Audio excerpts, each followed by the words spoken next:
ইউটিউবের সকল বন্ধুরা আশা করি সবাই সুস্থ আছেন। শুধু জলে, স্থলে, আকাশে থাকলে চলবে না। আধুনিক যুদ্ধে বাজিমাত করতে মহাকাশ দখল থাকাটাই জরুরি। মধ্যপ্রাচ্যে ইরান বেশ ভালোভাবে জানে। মধ্যপ্রাচ্য একমাত্র ইরানি সম্পূর্ণ নিজের প্রযুক্তিতে কার্যকর স্যাটেলাইট লঞ্চার তৈরি করেছিল। 2009 সালে প্রথম উম্মিদ আশা নামে একটি স্যাটেলাইট মহাকাশে পাঠায় দেশটি। পরের বছর 2010 সালে মহাকাশে প্রাণবাহী যান পাঠায় তেহরান। 2015 সালে পাঠায় ফজর উষা নামে আরেকটি স্যাটেলাইট। এরপর স্যাটেলাইটটি উচ্চমানের ছবি ধারণ করে পৃথিবীতে পাঠাচ্ছে। গত বছর জানুয়ারিতে কারিগরি ত্রুটিতে ব্যর্থ হয়ে ইরানের তৈরি পায়াম স্যাটেলাইটের উৎক্ষেপণ করে। নতুন স্যাটেলাইট জাফর আকার এবং ওজনের দিক থেকে পায়াম স্যাটেলাইটের মতো হলে এতে নতুন কিছু বৈশিষ্ট্য যুক্ত করা হয়েছে।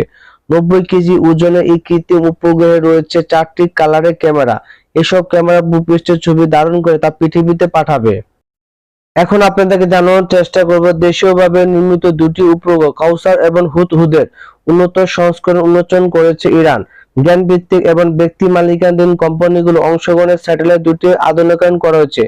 এরকম ধরনের সামরিক বিশ্লেষণ ভিডিওগুলো পেতে আমাদের চ্যানেলটি সাথে থাকুন এবং সাবস্ক্রাইব করুন। 1 এপ্রিল সিরিয়ার রাজধানী দামাস্কে ইরানের কনসুলেট ভবনে হামলা চালিয়েছিল ইসরায়েল। এর জের ধরে 13 এপ্রিল ইরানি বিপ্লবী গার্ড আইআরজিসি ইসরায়েলি ভূখণ্ডে লক্ষ্য করে শত শত ড্রোন ও ক্ষেপণাস্ত্র নিক্ষেপ করেছিল। এরই মাঝে কাউসার এবং হুদুদ নামে দুটি স্যাটেলাইট উৎক্ষেপণ ঘোষণা দিয়েছিল ইরান।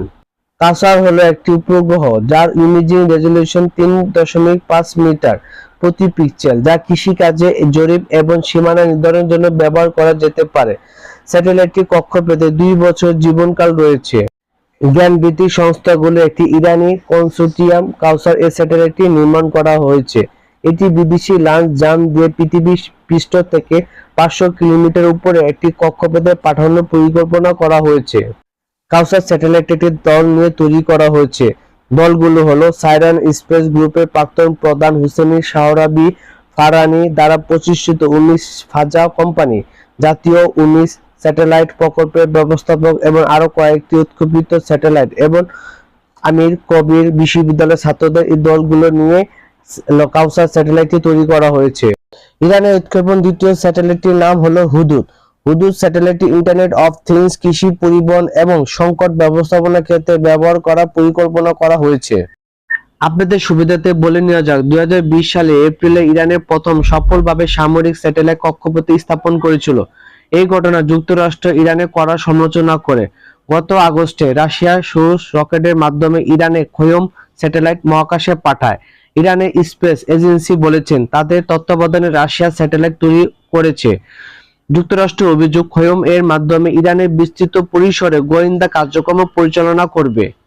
ইরানের নতুন এই স্যাটেলাইট উৎক্ষেপণে যুক্তরাষ্ট্র, ইসরায়েল সহ পশ্চিমার মাঝে উদ্বেগ বাড়তে শুরু করেছে। কারণ তেহরান 750 কিলোমিটার দূরে স্যাটেলাইট পাঠানোর মাধ্যমে শক্তিশালী ব্যালিস্টিক ক্ষেপণাস্ত্র এবং পারমাণবিক আকাঙ্ক্ষার বিষয়টি জানান দিচ্ছে বলে মনে করছে সামরিক বিশ্লেষকদের। শুধু তাই নয়, ইরানের নতুন স্যাটেলাইট ইতিমধ্যে টেলিমেট্রি ডেটা পাঠানো শুরু করছে। মধ্যপ্রাচ্যের শক্তিশালী এই দেশটি নতুন করে স্যাটেলাইট উৎক্ষেপণের করা অনেকটা অবাক হয়ে গেছে যুক্তরাষ্ট্র সহ তাদের পশ্চিমা মিত্ররা। কারণ ইরান কিছুদিন আগে জানিয়েছিল তারা কোনো মহাকাশ প্রোগ্রাম চালাচ্ছে না। মূলত দেশটি তাদের ব্যালিস্টিক ক্ষেপণাস্ত্র পরীক্ষা আড়াল করতে এমনটা বলেছিল বলে ধারণা করা হচ্ছে। রিচার্ড গোল্ডবার্গ ট্রাম্প প্রশাসনের জাতীয় নিরাপত্তা পরিষদের সাবেক ইরান বিশ্লেষক এবং যিনি এখন ওয়াশিংটন ভিত্তিক think tank foundation for defence system of democracy senior উপদেষ্টা ওয়াশিংটন পোস্টে বলেছেন যে স্যাটেলাইটটি মার্কিন যুক্তরাষ্ট্র এবং তাদের মিত্রদের কাছে স্পষ্ট বর্তমান বিপদ। গোল্ডবার্গ আরো বলেছেন, এই স্যাটেলাইটটির মাধ্যমে ইরান এবং তার সংক্ষিপ্ত, মাঝারি এবং দীর্ঘপাল্লা ক্ষেপণাস্ত্র দিয়ে আরো নিখুঁতভাবে লক্ষ্যবস্তুতে আঘাত হানতে পারবে। তবে অনেকে বলেছেন খোয়মের ক্ষেপণাস্ত্র এবং স্যাটেলাইটটি প্রথম কাজ হলো ইসরায়েলের গুপ্তচর ভিত্তিক করা নয়, বরং ইউক্রেনের। ইরানের মহাকাশ শিল্পের জন্য গত ফার্সি বছর 1402 ছিল সাফল্যের ভরপুর। গত ফার্সি বছরে 21শে মার্চ 2023-এ শুরু হয়ে শেষ হয়েছে 19 মার্চ 2024-এ। এই একই বছরে মহাকাশ 7টি উপগ্রহ উৎক্ষেপণ করেছে ইরান। সদ্য শুরু হওয়া নতুন ফার্সি বছরে 20টি উপগ্রহের পাশাপাশি কয়েকটি মহাকাশ কেন্দ্রের নির্মাণের পরিকল্পনা রয়েছে। গত ফার্সি বছর ইরানের সর্বোচ্চ মহাকাশ পরিষদের মহাকাশ শিল্পে 10 সালের পরিকল্পনা পাস হয়েছে। এছাড়া মহাকাশ প্রযুক্তির ক্ষেত্রে বিভিন্ন দেশের সঙ্গে ইরানের সহযোগিতা বহুগুণ বেড়েছে।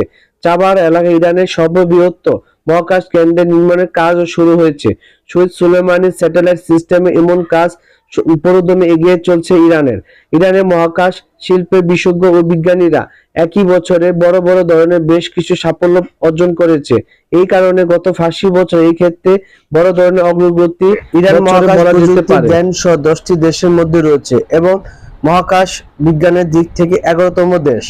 এর মধ্যে আপনাদের সুবিধার্থে বলে না বলা, আমাদের বাংলাদেশের স্যাটেলাইট উৎক্ষেপণের কাজ সফলতা অর্জন করেছে। বিশ্বের 57তম দেশ হিসাবে স্যাটেলাইট উৎক্ষেপণের পদক্ষেপ নিয়েছে বাংলাদেশ। প্রায় 3000 কোটি টাকা ব্যয়ে বাংলাদেশে বঙ্গবন্ধু স্যাটেলাইট 1 প্রকল্পটি বাস্তবায়ন করা হয়েছে। যেখানে সারা বিশ্ব স্যাটেলাইট প্রতিযোগিতায় গিয়ে সেখানে বাংলাদেশ মোটেও পিছিয়ে নয়। অনেক প্রতিকার অবসান ঘটিয়ে মহাকাশে গেছে বঙ্গবন্ধু স্যাটেলাইট। এটাকে মহাকাশে নিয়ে গেছে স্যাটেলাইট উৎক্ষেপণকারী প্রতিষ্ঠান স্পেস এক্সের ফ্যালকন 9 রকেটের সর্বশেষ সংস্করণ ব্লক 5। যুক্তরাষ্ট্রের বেসরকারি প্রতিষ্ঠান অনুসন্ধান ও প্রযুক্তি কোম্পানি স্পেস এক্সের ফ্যালকন 9 রকেটের ফ্লিডার ক্যাপ কেনা ভ্যারাবল লঞ্চ প্যাড থেকে বঙ্গবন্ধু স্যাটেলাইটকে নিয়ে উড়াল দেয়। স্পেস এক্স এর মূল উৎক্ষেপণকারী শীর্ষ তালিকায় উঠে এসেছে বঙ্গবন্ধু স্যাটেলাইট 1 এর নাম। তবে আশা করা যায় এর মধ্যে নতুন কিছু অধ্যায় সূচনা করবে বাংলাদেশ। পরিস্থিতি যেভাবে আগাচ্ছে তাতে মনে হচ্ছে পাকিস্তানের পর ইরান হতে যাচ্ছে পারমাণবিক শক্তিধর দ্বিতীয় মুসলিম দেশ। পশ্চিমা সরকারগুলো উদ্বিগ্ন যে ইরান এই নতুন স্যাটেলাইট পরবর্তীতে সময় পারমাণবিক ওয়ারহেড সরবরাহ করতে সক্ষম এমন ব্যালিস্টিক মিসাইল ক্ষেপণাস্ত্র কাজে ব্যবহার করবে। পরিশেষে আমরা এই বলতে পারি ইরান ইন্টারনেট অফ থিংস বা আইওটি এবং সেন্সিং এর ক্ষেত্রে আন্তর্জাতিক অঙ্গনে প্রভাব ফেলতে চায় বলে জানা যায়। মহাকাশ বিজ্ঞান ও প্রযুক্তি বিষয়ক এই সংস্থার প্রধান আরো বলেন, দুটি স্যাটেলাইটকে একত্রিত করে তা একই সঙ্গে উৎক্ষেপণ করার কথা রয়েছে বলে জানা যায়। দুটি স্যাটেলাইট একই সময়ে সমন্বয়ের ভিত্তিতে টেলিযোগাযোগ এবং সেন্সিং তৎপরতা চালাতে পারে। আজ এই পর্যন্ত ইরানের সেরা দুটি স্যাটেলাইট উৎক্ষেপণের সম্পর্কে আমি যে প্রতিবেদন উপস্থাপন করলাম সেই সম্পর্কে আপনার মূল্যবান মন্তব্যটি কি? দয়া করে আপনার মূল্যবান মন্তব্যটি অবশ্যই কমেন্ট বক্সে লিখবেন। আর আমার ভিডিওটি যদি ভালো লেগে থাকে অবশ্যই লাইক, শেয়ার এবং কমেন্ট করে দিবেন। ভালো থাকবেন এবং সুস্থ থাকবেন, বাংলাদেশকে ভালোবাসবেন।